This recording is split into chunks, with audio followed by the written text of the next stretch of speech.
எப்பயோ போனாங்க. இந்த சீதா, ராமு, கண்ணப்பன் எல்லாரும் போனதுதான் போனாங்க. நம்ம மீனுக்குட்டியும் தூக்கிட்டு போயிட்டாங்க.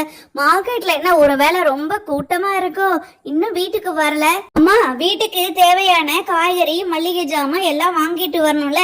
அடிக்கடியா கடைக்கு போயிட்டு இருக்க முடியும், அதனால எல்லாத்தையும் வாங்கிட்டு வராங்கன்னு நினைக்கிறேன். அதனாலதான் லேட் ஆயிடுச்சு.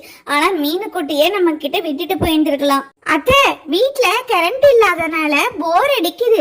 டிவியும் பார்க்க முடியல, உங்க போனும் சார்ஜ் இல்ல, அதனாலதான் ரொம்ப போர் அடிக்குது. நம்ம இப்ப என்ன செய்யலாம் அத்தை? பப்பு, சுப்பு, அதுக்கு நான் ஒரு ஐடியா சொல்றேன். நம்ம எல்லாரும் கண்ணாமூச்சி விளையாடலாம். யார் இதுல நல்லா விளையாடுறாங்கன்னு பார்க்கலாம். பாட்டி, நீங்க கண்ணாமூச்சி விளையாட போறீங்களா? உங்களுக்கு எவ்வளவு வயசாயிடுச்சு, இப்ப போய் கண்ணாமூச்சி விளையாட போறேன்றீங்க? உங்களுக்கு அந்த விளையாட்டெல்லாம் தெரியுமா? என்ன அது பப்பு, கண்ணாமூச்சி விளையாட்டெல்லாம் தெரியுமாவா? அந்த காலத்துல நான் பள்ளிக்கூடத்துல படிக்கும் போது எல்லா விளையாட்டு போட்டிகளும் நான் தான் முதல்ல வருவேன், தெரியுமா? சரிங்க பாட்டி, நீங்க சொன்ன மாதிரியே நம்ம கண்ணாமூச்சி விளையாடலாம். ஜாலியா தான் இருக்கும் அந்த விளையாட்டு. அம்மா அப்பா வர வரைக்கும் அப்புறம் கரண்ட்டும் இல்ல, என்ன பண்றது, போர் தானே அடிக்குது.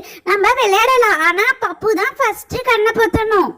ஏய் பப்பு, ஏன் உட்கார்ந்துருக்க? போய் கண்ணை புத்து. நாங்க எல்லாரும் ஓடி போய் அங்கங்கேயும் மறைஞ்சுப்போம். நீ தான் கண்டுபிடிக்கணும். யார் ஃபர்ஸ்ட் கண்டுபிடிக்கிறியோ அவங்க தான் அடுத்த டைம் அவங்க மத்தவங்களை கண்டுபிடிக்கணும், சரியா? எல்லாரும் ஒளிஞ்சுக்குங்க. நான் 1 2 3 சொல்ல போறேன். ஸ்டார்ட் பண்ணட்டுமா? 1 2 3 4 5. அச்சச்சோ, நம்ம எங்க போய் ஒளியறது? எங்க போய் ஒளியலாம்? இந்த சோபாக்கு பின்னாடி போய் அழகா உட்காந்துக்கலாம். அப்ப பப்பு கண்டுபிடிக்கவே மாட்டான். நம்ம சோபாக்கு பின்னாடி போய் உட்காந்துக்கலாம்னு பார்த்தா நமக்கு முன்னாடி அத்தை போய் உட்காந்துட்டாங்களே. சரி, நம்ம எங்க போய் ஒளிஞ்சுக்கலாம்? நம்ம இந்த பீரோவுக்கு பக்கத்துல போய் உட்காந்துக்கலாம். அப்பதான் பப்பு கண்டுபிடிக்க மாட்டான்.